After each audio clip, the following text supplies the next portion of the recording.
va lancer rapidement hein, parce que je salue tout le monde, je salue tous les internautes, je salue tous les Camerounais, je salue tous les révolutionnaires. C'est le général El Chenou, le Tché de la révolution camerounaise. Donc, je viens comme ça rapidement en 10 minutes. Oui, c'est un exposé de 10 minutes. Je vais rapidement vous dire en 10 minutes. Nous allons ensemble voir les différents cas de figure, ce qui va se passer effectivement au Cameroun le 22. Il faudrait que nous ayons les 3 cas de figure possibles. C'est très important. Donc, nous allons en 10-15 minutes rapidement échelonner, étalonner sur les 3 cas de figure possibles. Qu'est-ce qui nous attend effectivement au Cameroun et en diaspora pour la date du 22? C'est très important. Partagez massivement comme ça le live, le temps que les uns et les autres se connectent pour prendre connaissance de ce qui véritablement nous attend. Je vais noter avant toute chose en introduction que le 22 sera effectivement une date historique dans l'agenda du Cameroun. Le 22 est la date de la libération du Cameroun. Et quel que soit ce que nous allons faire, quelles que soient les décisions que nous allons prendre, quel que soit notre engouement, quelle que soit la force et nos faiblesses, le 22 entrera dans les annales du Cameroun. On ne peut plus échapper à cette prérogative, on ne peut plus déroger à cette règle. Donc, que nous sortions ou pas, que nous fassions ou pas ce que nous devons faire, ce qui est sûr, c'est que le 22 est entré dans l'histoire du Cameroun. C'est à nous de faire du 22 le jour de la libération véritable de notre pays. C'est à nous de transformer le 22 septembre en la date véritable où le Cameroun sera véritablement libre. C'est un jour où quelque chose va se passer au Cameroun. C'est le jour où quelque chose d'historique va se passer au Cameroun. Pas seulement sur le plan historique, mais aussi sur le plan de la libération de notre pays. C'est le jour où le Cameroun sera véritablement libre. C'est le jour où nous allons prendre notre autonomie. C'est le jour où nous allons prendre véritablement notre indépendance. Donc il nous revient de marquer, de faire du 22 un jour mémorable. Et voici en quelque sorte en 10 minutes les 3 axes qui seront visibles et possibles le 22. Voici dans la perspective de la lutte que nous menons depuis et comment est-ce que nous voyons les choses. Nous pouvons bien sûr faire des projections. Et les projections qui vont être faites dans les minutes qui suivent sont celles qui vont s'étaler devant nous pour voir exactement comment est-ce que le 22 nous allons obtenir notre liberté. Ce qui est sûr, c'est que le 22, je l'ai déjà dit et nous continuons de le dire, nous continuons de le marteler, n'ayez pas peur de sortir. Premièrement, le 22 concerne tous les Camerounais. Le 22 ne concerne pas les militants du MRC. Je n'ai jamais été militant du MRC et je ne serai jamais militant du MRC. Le MRC ne peut pas me contenir. Allez dire que le Tché a dit, mais je l'ai dit et je le répète. Je n'entrerai jamais dans le MRC et je ne serai jamais militant de ce parti. Je suis un militant du Cameroun. Je suis un militant de la première heure de la libération du Cameroun. Je suis un anti-français. Je suis contre la France, contre vents et marées. Je suis contre la France avec mon âme, avec mon émotion, avec ma sensibilité. Je suis contre la France. Je suis contre les gourous qui sont au service de la France et qui tuent les Camerounais tous les jours. Voilà mon mouvement politique. Donc, ceux qui pensent que le 22 est une date fixée par le MRC pour les MRCistes, je dis non. Moi, je serai aux premières loges. Nous serons tous ensemble, quel que soit l'endroit du monde où nous serons. Nous sommes appelés à avoir en cœur l'esprit de la libération de notre pays ce 22. Donc, je ne suis jamais du MRC. Je ne vais jamais appartenir à ce parti. Mais je serai toujours pour Maurice Kamto. Il faut que les gens comprennent bien la différence. Parce que c'est le leader en lequel j'ai cru. Maurice Kamto incarne la figure emblématique. Il est la figure emblématique de la libération du Cameroun. Et rien ne peut changer ça dans ma conception. Rien ne peut changer ça dans mon entendement. Rien ne peut changer ça dans mon intelligence. Donc toutes les forces réunies présentes me montrent que c'est un leader qui a du potentiel et qui a prouvé. C'est pour ça que nous croyons fermement en lui. C'est pour ça que nous nous attachons à lui. C'est pour ça que nous sommes regardants avec ce qu'il dit. Le 22, il y aura 3 choses qui vont se passer au Cameroun. 3 choses. Le premier cas de figure, le 22, c'est que nous aurons à faire à une révolution paisible, ce que nous appelons encore la révolution miel. La révolution miel, c'est quoi exactement? En fait, c'est-à-dire que tout va se passer sans heurts. Tout va se passer très bien. Tout va se passer dans la bonne humeur, dans la joie. Les pillards, c'est-à-dire le régime Biya et sa bande, seront pourchassés, arrêtés, neutralisés. Il n'y aura pas d'effusion de sang. L'armée va se ranger du côté du peuple et le peuple aura sa victoire et sa souveraineté. Voilà le premier cas de figure.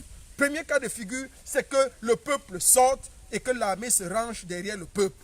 Voilà, et tout se passe dans la paix. On a un exemple de ce type de révolution, c'est la révolution au Mali. On aura vu un exemple comme ça et on s'attend à voir ce type d'exemple. Donc la révolution du Mali nous montre ce qu'on appelle ici révolution paisible ou la révolution miel. Ça veut dire qu'elle est sucrée. Personne ne va laisser quoi que ce soit. Nous, en diaspora, on va sortir pour accompagner la libération de notre pays. On va saisir simplement les ambassades et sans heurts, les ambassadeurs vont sortir, être neutralisés, partir là où ils peuvent et le nouveau gouvernement intérimaire va y affecter d'autres représentants diplomatiques. C'est ce que nous appelons la révolution paisible ou la révolution miel. Ça, c'est le premier cas de figure. Il faut que les gens le notent très bien. Dans le premier cas de figure, nous aurons affaire à ce type de révolution. Et c'est très important de le savoir. C'est très très important. Le deuxième cas de figure, c'est ce que nous allons appeler la révolution nuisible ou encore la révolution des abeilles. Aïe, aïe, aïe. Deuxième cas de figure, révolution nuisible ou révolution des abeilles. Dans ce cas de figure, l'armée va user de toutes ses forces. L'armée va user de toute sa force pour empêcher les gens de sortir, pour embrigader les gens. Il y aura des arrestations spectaculaires, des milliers de personnes seront arrêtées. Ça, c'est le deuxième cas de figure. Révolution nuisible ou révolution des abeilles.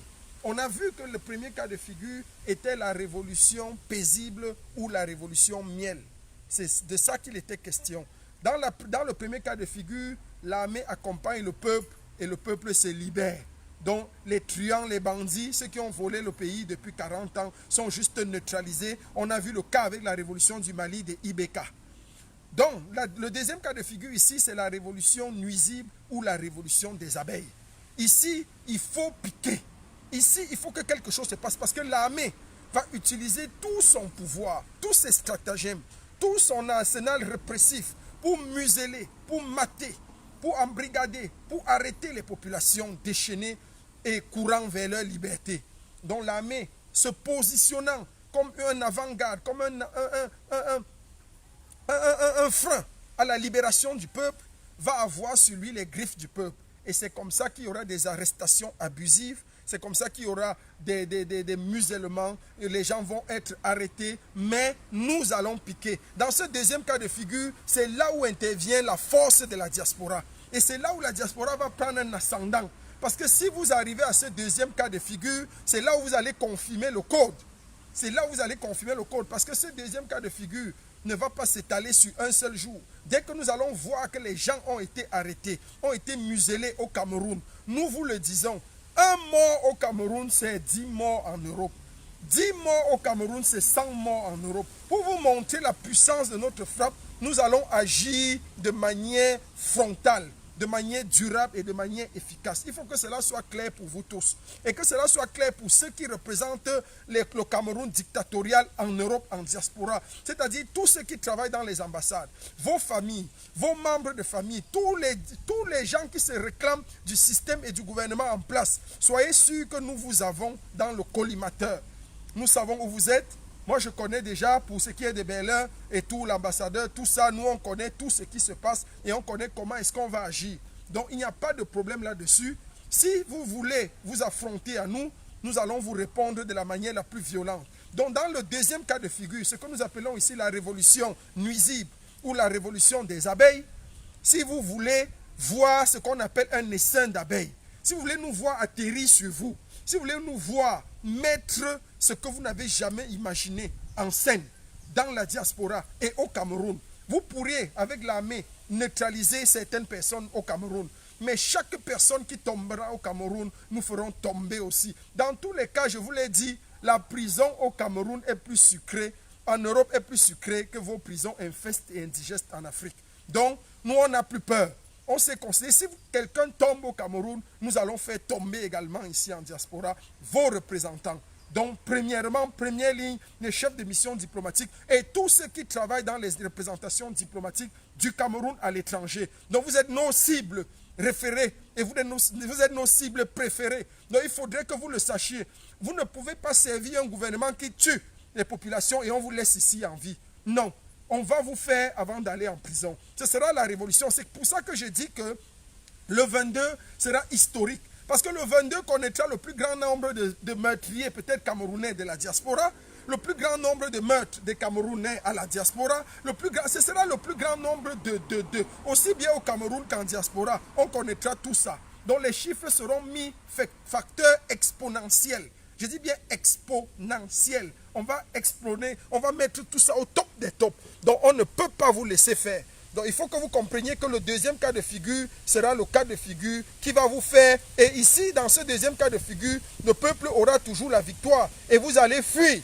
Vous allez fuir le Cameroun parce que vos familles seront également pourchassées en Europe. Ça, c'est très important. Troisième cas de figure, c'est ce qu'on appelle la révolution coupe-coupe ou la révolution tribale. La révolution coupe-coupe ou la révolution tribale, c'est le dernier cas de figure que l'État et le gouvernement, le machiavélique Biya et son système peuvent mettre sur pied, c'est-à-dire le système Biya. Biya le mort, bien sûr, qui gouverne le Cameroun toujours. La révolution coupe-coupe ou bien la révolution tribale fonctionnera comment? L'État, le système en place se sentant acculé, se sentant retranché, poussé dans ses retranchements et va militariser simplement une frange de la population, c'est-à-dire un certain groupe ethnique, pour tuer les ressortissants de d'autres ethnies partout dans les localités où ils sont. On connaît ce cas de figure. Les services secrets, bien même que vous croyez qu'ils sont avec vous, nous ont déjà décrit tous les schémas possibles. Voilà ce qui va se passer. Vous êtes en train de militariser un certain groupe ethnique pour qu'après, ils s'en prennent aux ressortissants de certaines ethnies et que vous déclarez la guerre tribale, le génocide au Cameroun pour en fait profiter, pour mettre sur pied ce qu'on va appeler ici l'état d'urgence. Voilà votre devise, voilà votre rapprochement. Mais nous tenons à vous rappeler que dans ce cas de figure, personne ne sera exempté. On connaîtra certes beaucoup de morts, mais vous ne serez pas exempté non plus. C'est très important pour vous de le savoir. Dans ce cas de figure, vous ne serez pas exempté. Nous allons tous prendre. Et dans ce type de révolution, bien que le peuple sera déterminé à sortir pour prendre sa liberté, pour prendre sa libération, il faudrait que vous compreniez que ce n'est pas en instrumentalisant une certaine frange de la population camerounaise, ce n'est pas en donnant les armes à un groupe ethnique pour aller tuer, massacrer des autres groupes ethniques que ça va résoudre le problème. Vous allez certes le faire parce qu'on vous sait méchant, on vous sait arrogant, on vous sait brigand, vous allez le faire. Mais soyez sûr d'une chose, nous ici en diaspora et au Cameroun, nous allons entrer dans la phase 2 du plan de libération du Cameroun, qui sera la phase des règlements de compte. Et cette phase sera virulente, parce que personne ne sera exempté. Personne. Vous aurez pour but, bien sûr, de plonger le Cameroun dans une guerre civile. Tous les brigands seront exécutés. Il faudrait que vous le sachiez. Et l'avantage de ce troisième type de révolution, c'est que si nous passons par là, ça veut dire que nous allons profiter pour être totalement libérés d'un coup.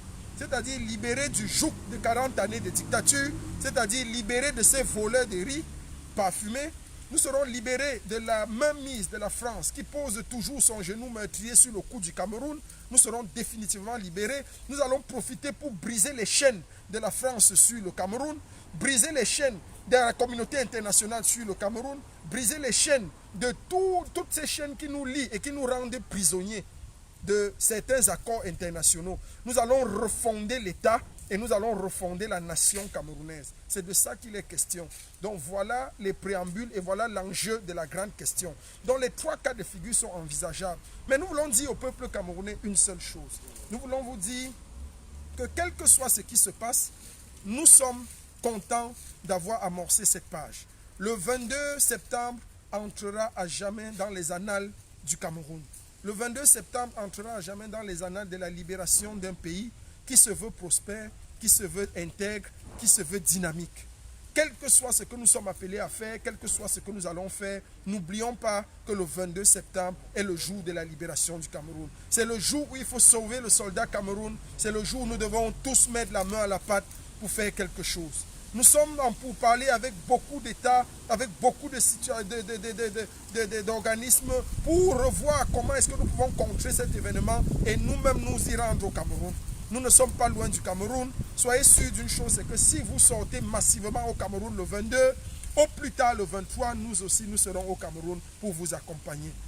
Personnellement, mon billet est déjà acheté pour le 23, donc je ne peux pas. Le billet d'avion est là, ficelé, clair, pour le 23. Le 23, théoriquement, je suis au Cameroun pour accompagner mes frères, pour accompagner tout le monde, pour qu'ensemble, nous puissions constituer et poser les jalons d'un Cameroun nouveau. La révolution ne se fera pas sans nous. Sortez massivement, n'ayez pas peur. Aucune arrestation, aucune intimidation ne va nous arrêter dans notre processus, dans notre envie de nous libérer. Soyons sûrs d'une chose, ce pays nous appartient plus qu'à Tangandji, plus qu'à sa bande de voyous et de mécréants. À Tangandji, nous avons commencé à lister où sont tes enfants. Koutès également, même chose. Tentez sur les Camerounais du Cameroun, vos enfants aussi vont payer le prix. Et nous tous, on va gâter. On va gâter dans ce Cameroun et recommencer à zéro. Vive le Cameroun, vive la révolution camerounaise. Je le dis encore, 3 cas de figure s'offrent à nous pour le 22. Quel que soit lambda, quel que soit le cas de figure qui va primer sur l'autre, nous serons, nous le peuple sera gagnant et le peuple aura la victoire. Quelle que soit votre appartenance politique, quelle que soit votre croyance, si vous aimez le Cameroun, si vous avez connu le Cameroun de son moment de prospérité, si vous rêvez d'un Cameroun prospère et pur, loyal, sérieux, sortez massivement le 22. Rien ne va nous arrêter. Rien ne peut nous arrêter. Ce n'est pas un voyou, un prisonnier comme à Tangandji qui peut nous intimider. La prison est trop bien pour lui. Parce qu'en le mettant en prison, il va même manger la nourriture, il va consommer l'électricité et tout ça. Sa place n'est plus sur cette terre, sa place n'est plus de ce monde. À Tangandji, nous allons régler ton cas. La révolution est en marche. Pourquoi tu trembles? Pourquoi avez-vous peur? Pourquoi vous avez militarisé Yaoundé? Pourquoi les gouverneurs signent les décrets tous les jours? Pourquoi vous commencez à paniquer? Le peuple a pris son chemin, le peuple a pris son destin et rien ne va nous arrêter. Vive le Cameroun nouveau, vive le Cameroun prospère, vive la révolution camerounaise. Que Dieu bénisse tous les Camerounais qui vont sortir le 22. Que Dieu donne la force à tous les Camerounais de sortir massivement le 22. Et que Dieu maudisse tous les impérialistes qui sont derrière la puissance massacrante de la France et l'hégémonie de la communauté internationale sur le Cameroun. Que Dieu maudisse leurs descendants, que Dieu maudisse tous ceux-là qui appauvrissent, qui inhilent les libertés d'un peuple. Que Dieu maudisse par-dessus tout tous ceux qui, du fond de leur cœur, n'aiment pas le Cameroun, vendent le Cameroun à prix dérisoire.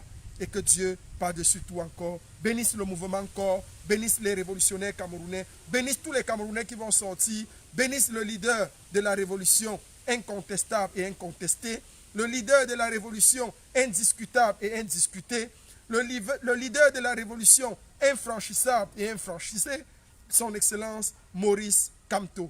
Et bien sûr, son vaillant soldat, le Tché de la révolution camerounaise, sans oublier le gendarme de la révolution camerounaise qui n'est autre que le mouvement corps. Force à vous, force à nous, ensemble nous avons la victoire. Merci encore, c'était votre humble serviteur, le général El Tchenou. Ultimatum est donné au gouvernement camerounais, touchez un membre au Cameroun, nous finissons 10. Nous allons multiplier par 10 le nombre de morts. Nous allons multiplier par 10 le nombre d'arrestations. Nous allons multiplier par 10 les violences que vous allez perpétrer au Cameroun. Sur les Camerounais, nous avons touché ici vos gens et vous allez confirmer le code. Nous sommes prêts pour la prison. Nous sommes prêts pour tout. On n'a plus peur. C'est pour le Cameroun que nous sortons et nous allons mourir pour le Cameroun. Merci encore à vous tous qui m'avez écouté. Que Dieu bénisse le Cameroun. Que Dieu bénisse notre révolution. Amen.